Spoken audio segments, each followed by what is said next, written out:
하루 신규 확진자가 1,615명으로 또 최고치를 경신했습니다. 특히 델타 변이가 이미 우점화를 시작했다는 분석도 나오고 있는데요. 코로나19 브리핑 고려대학교 약학대학 김정기 교수 전화로 연결해서 자세한 이야기 나눠보도록 하겠습니다. 교수님 나와 계시죠? 네, 안녕하세요. 네. 휴일 효과가 사라지자 확진자 수가 급증하면서 종전 최다 기록을 다시 훌쩍 넘었습니다. 이번 주 중에 하루 2,000명 확진도 가능하다고 보십니까? 일단 답변부터 말씀드리면 지금의 확산세라면 가능성을 배제할 수는 없다라고 생각을 하고 있습니다. 예. 네.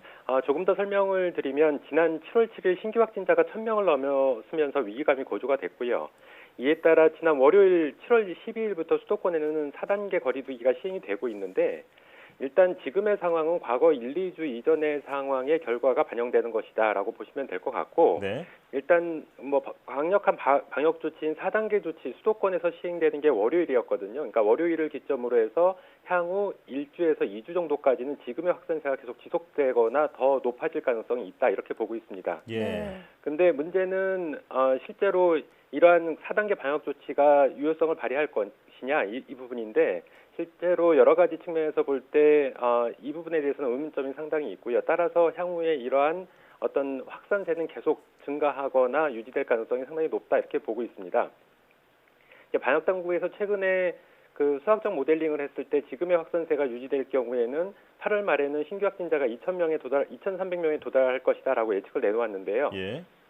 당시에 방역 당국에서 사용한 감염 재생산 지수가 현재의 감염 재생산 수준인 1.2 수준이거든요. 근데 제 개인적으로 볼 때는 델타 변이 바이러스의 감염 재생산 지수는 이보다 높을 것이다라고 판단을 하고 있고 네. 따라서 정부 방역 당국에서 예측하고 있는 2,000명에 도달하는 시점보다는 훨씬 더 앞당겨질 가능성이 있다. 따라서 앞서 말씀드린 것처럼 경우에 따라서는 이번 주 금요일쯤에는 2,000명 수준에 근접할 걸로 예측을 하고 있고요.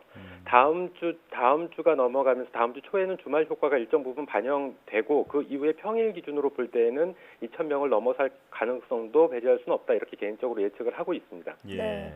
앞으로의 상황이 더 악화될 가능성을 배제할 수 없다 이렇게 보시는군요.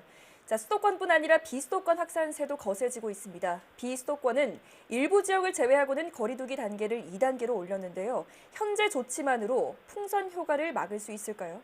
일단 제 개인적으로는 지역 간 확산과 풍선 효과는 개념상의 정의상의 다소 차이가 있다라고 생각을 하고 있습니다. 네. 그래서 이 풍선 효과 같은 경우에는 지역 간 거리두기 차이로 인해서 발생하는 확산으로 저는 개인적으로 보고 있고 네. 앞서 말씀드린 지역 간 확산은 이런 지역 간 거리두기 차이가 아니라 기타 다른 요인에 의한 확산으로 보고 있는데요. 어쨌든 여하튼 최근 경향성을 보면 수도권에서 비수도권, 대표적으로 부산과 대전 등으로 델타 변이 바이러스가 확산이 되었고 이에 따라서 실제로 특히 영남 지역에서는 수도권 유래 부산 유흥시설발 델타 변이 바이러스 집단 감염이 확산 속도가 굉장히 빠르게 진행되고 있거든요. 네. 그래서 이미 신규 확진자 규모로 봤을 때는 부산과 같은 경우에는 3단계 수준을 넘어섰습니다. 아무래도 대부분의 비수도권 지역에서 2단계 조치가 시행이 된다고 하더라도 2단계 조치가 현재 감염 확산을 억제하기에는 좀 어렵지 않을까. 유한 방역 조치가 포함되어 있지 않습니다. 그렇기 때문에 아무래도 2단계 조치만으로는 좀 역부족이지 않을까 생각을 하고 있고 일단 수도권도 지금의 4단계 조치로는 다소 제한적인 효과를 보일 수밖에 없다. 따라서 향후에 2,000명 이상의 신규 확진자를 넘었을 경우에는 4단계 플러스 알파 또는 강화된 4단계 조치가 취해질 필요가 있을 것이다라고 예측을 하고 있고 예. 이와 더불어서 비수도권에서도 거의 3단계 또는 4단계에 준하는 이런 방역 조치가 함께 짧은 시간 내에 시행이 되어야지만 지금의 사태를 어느 정도 안정화시킬 수 있지 않을까 이런 생각을 가지고 있습니다. 예. 이 짧고 굵게 확산세를 멈출 수 있도록 힘을 모아야 한다 이렇게 말씀해 주셨는데요. 최근 5일간 확진된 학생 수가 하루 평균 100명을 넘었습니다. 2학기 전면 등교가 예고되어 있는 상황인데 8월 중하순까지 상황이 안정될 수 있을까요? 일단 만약에 현재 방역 조치를 그대로 이어간다라고 하면 좀 부정적이다라는 개인적인 생각을 가지고 있습니다. 네.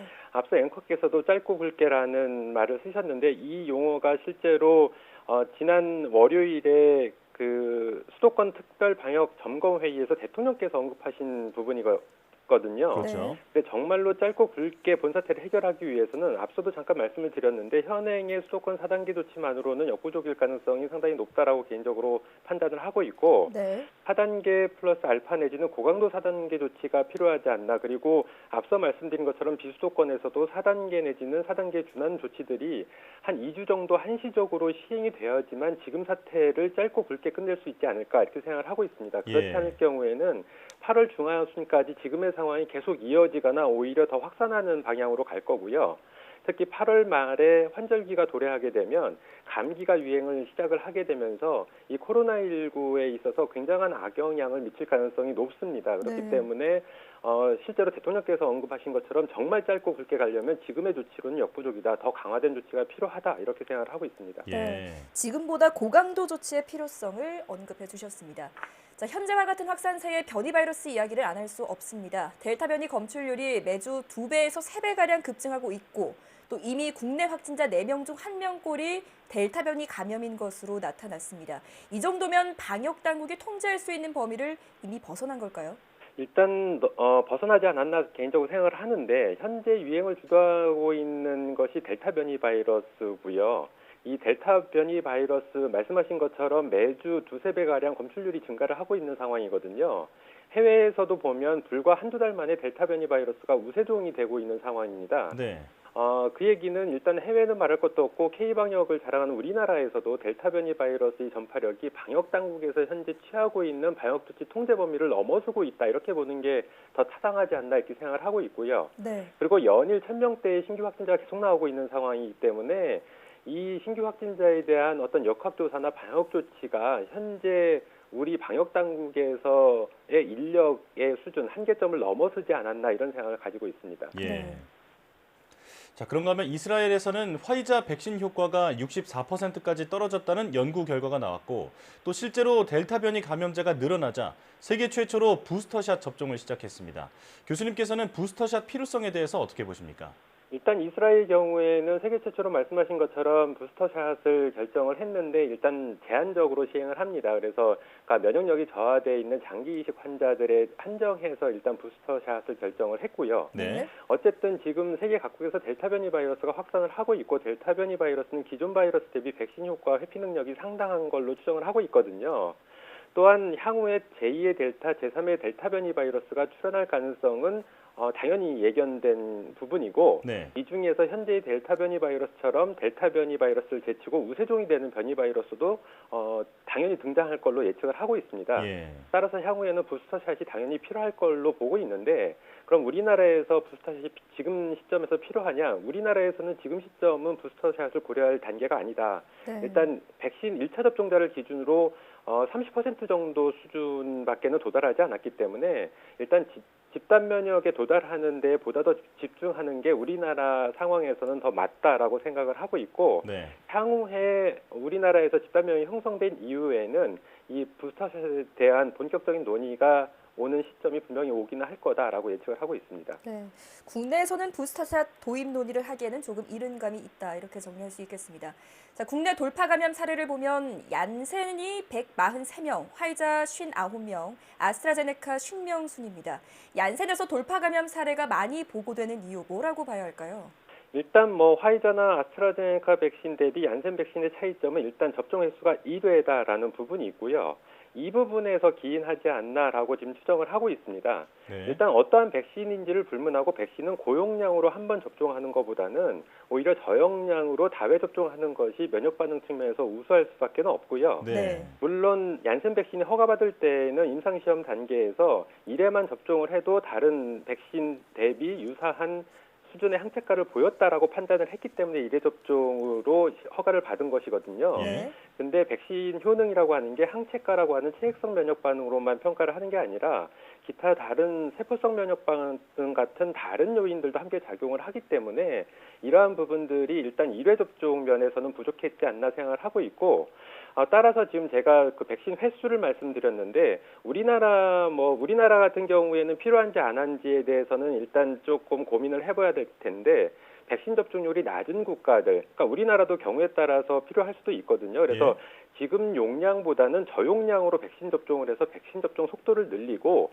오히려 경우에 따라서 필요하게 되면 부스터샷을 놓는 게 더 맞지 않나 이런 생각을 가지고 있습니다. 특히 이러한 부분에 대한 과학적인 배경도 있는데 모더나 백신 같은 경우에는 과거 임상시험 단계에서 세 가지 용량 25, 100, 250 마이크로그램에 대한 평가를 했는데 당시에 가장 적절하다고 판단한 게 100 마이크로그램이었거든요. 근데 실제로 50이나 25에 대해서도 향후에 연구를 해봤더니 100 마이크로와 유사한 정도의 면역 반응을 유도하더라라는 평가가 있고 그렇기 때문에 실제로 현재 표준 용량보다 줄여서 접종 속도를 늘리고 경우에 따라서 필요하면 부스터샷을 놓는 게 더 맞지 않나 이런 생각을 가지고 있습니다. 자, 오늘도 전문가와 함께 국내 코로나19 상황 살펴봤는데요. 무엇보다 변이 바이러스 확산세가 심상치 않습니다. 전파력이 더 강하다고 알려진 만큼 방역수칙 준수를 더욱 철저히 해야겠습니다.